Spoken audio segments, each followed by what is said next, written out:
वर्षगांठ और राष्ट्रीय महापर्व के पावन अवसर पर सम्राट अशोक बौद्ध महासंघ की ओर से देशवासियों को हार्दिक बधाई, मंगलमय धम्म कामनाएं। और आज जो हम जिन वीरों और वीरांगनाओं की वजह से आज़ाद हैं और आज़ादी का जश्न मना रहे हैं, उन सभी महापुरुषों का मैं सत सत नमन करता हूँ।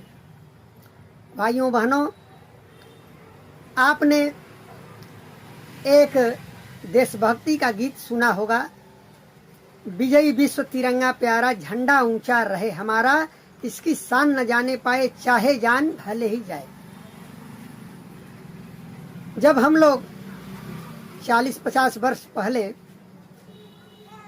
प्राइमरी और मिडिल स्कूलों में इंटर तक पढ़ते थे, उस समय हमारे विद्यालय के टीचर्स विद्यालय की तरफ से हम लोगों को लेकर विद्यालय के आसपास के गांव में लेकर हाथों में झंडा लिए हुए और विजयी विश्व तिरंगा प्यारा, झंडा ऊंचा रहे हमारा का उद्घोष करते हुए विद्यालय के आसपास के गांव में हम स्वतंत्रता और विजयी विश्व होने का, गौरव प्राप्त करने का यह संदेश दिया करते थे। लेकिन बाद में विजयी विश्व तिरंगा प्यारा, जिसे प्राइमरी से इंटर तक की सभी पाठ्य पुस्तकों में पढ़ाया जाता था, उसमें छपा था विजयी विश्व तिरंगा प्यारा, झंडा ऊंचा रहे हमारा। आज जो है वह चैप्टर से निकाल दिया गया है। अब सोचने की बात यह है कि आखिर इसे पाठ्य पुस्तक से निकाला क्यों गया है। जो भारत के विश्व विजयी होने का संदेश देता है, तो सवाल यह नहीं कि इसे पाठ्य पुस्तक से निकाला गया, सवाल यह है कि इस ध्वज गीत को निकाला क्यों गया और किसके नाम पर हम विजयी विश्व तिरंगा प्यारा, झंडा ऊंचा रहे हमारा अब तक गाते आ रहे हैं। आज़ादी के बाद या पूर्व कौन भारत में विश्व विजेता हुआ जिसके नाम पर आज हम विजयी विश्व तिरंगा प्यारा और झंडा ऊंचा रहे हमारा का गीत गाते हैं। दोस्तों, उससे पहले मैं बता दूं कि यह ध्वज गीत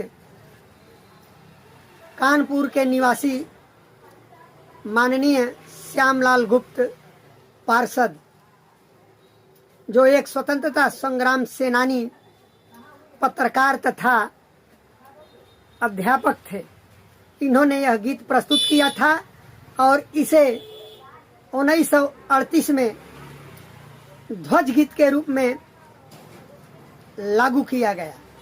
तब सवाल ये है कि इस ध्वज गीत को, जिसे हम बचपन में पढ़ा करते थे अपनी पाठ्य पुस्तकों में, आखिर इसे चैप्टर से निकाला क्यों गया, खत्म क्यों कर दिया गया।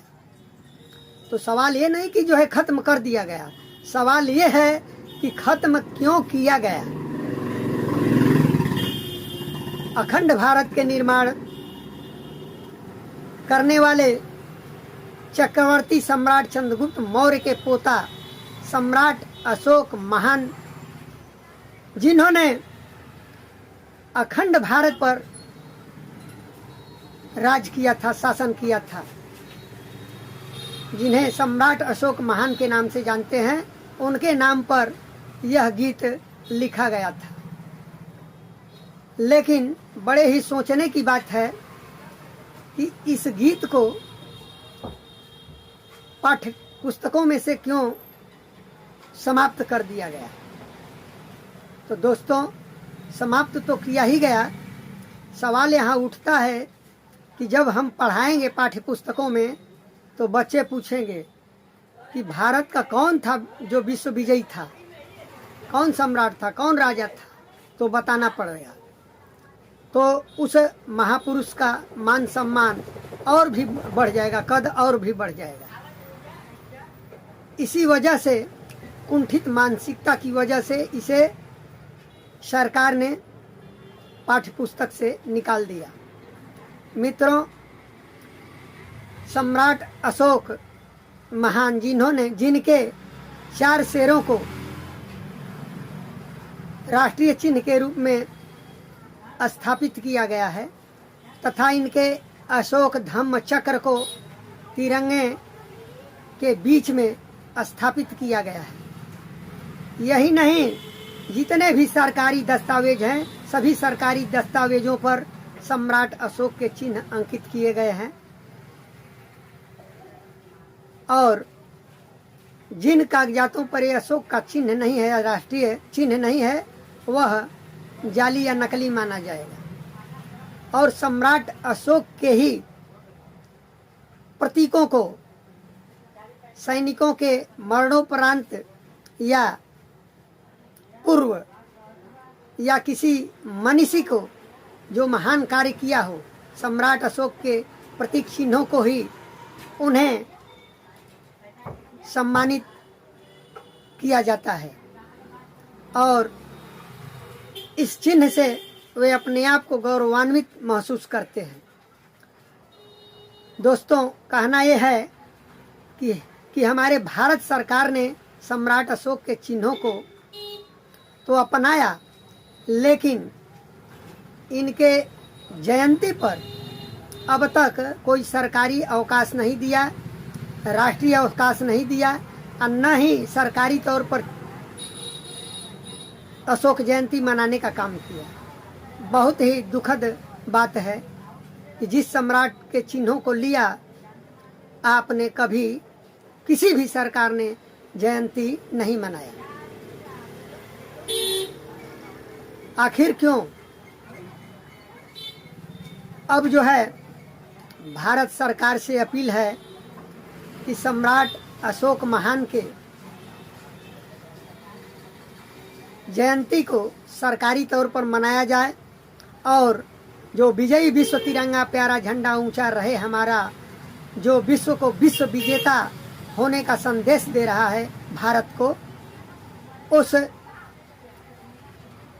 उसे जो है पाठ्य पुस्तकों में पुनः जो है स्थापित किए जाएं, यानी लागू किए जाएं, छापे जाएं तथा सम्राट अशोक जयंती को समारोह पूर्वक राष्ट्रीय अवकाश घोषित करते हुए मनाया जाए तथा सभी सरकारी दस्तावेजों में सम्राट अशोक के शारीरिक चित्र लगाए जाएं, स्थापित किए जाएं और बाहर सभी सरकारी संस्थानों में या प्राइवेट संस्थानों में अशोक स्तंभ अवश्य लगाए जाएं।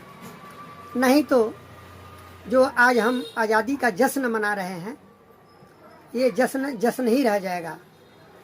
इधर आप कहते हैं कि हम भारत को विश्व गुरु बनाने की ओर चल रहे हैं, हम बना देंगे, लेकिन दुर्भाग्य है कि आप भारत को विश्व गुरु बनाने के लिए भारत के विश्व गुरु भगवान बुद्ध के मार्ग पर चलते नहीं उनके सिद्धांतों का पालन करते हैं।